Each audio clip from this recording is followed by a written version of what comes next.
All right, this is part 2 of my budget rust Jeep floor repair.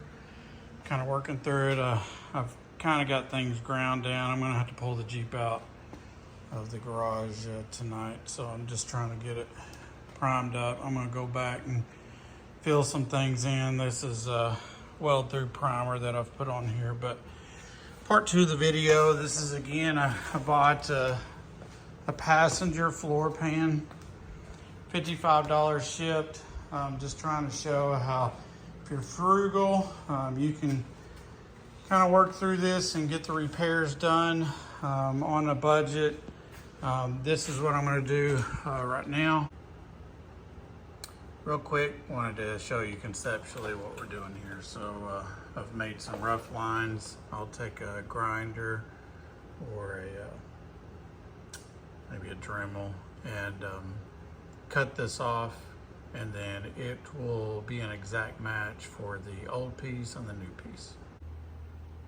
So this is what we're after.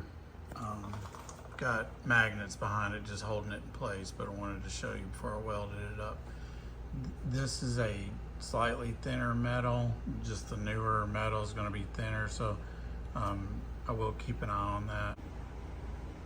All right, quick update. So this is what we're doing. So this is where we're at. I'm gonna throw some primer on it, and this should be ready to kind of either paint, or I'll probably just leave it like that. So the driver's side, we're gonna do a little bit different. I knew that one had the support behind it, and the piece was actually attached to it. So on this one, what I did is I actually got the piece off. I'll use this as a template, reapply the other one on there. I did descale it. This is a handy tool. If you haven't seen one of these, I think I got it from Harbor Freight a few years ago. But it's great. What it does is just, hits that and breaks that scale up. Gets all the loose rust off, and then I'll coat this and before I put the other piece back on, and after that I should be good to go. All right, it's a few days later. As you can see, I've got a few projects going here, but we are back on the cheap rust repair on the Jeep project. And we've got this, I've put some rust converter on that. I'm getting ready to shoot some primer on it.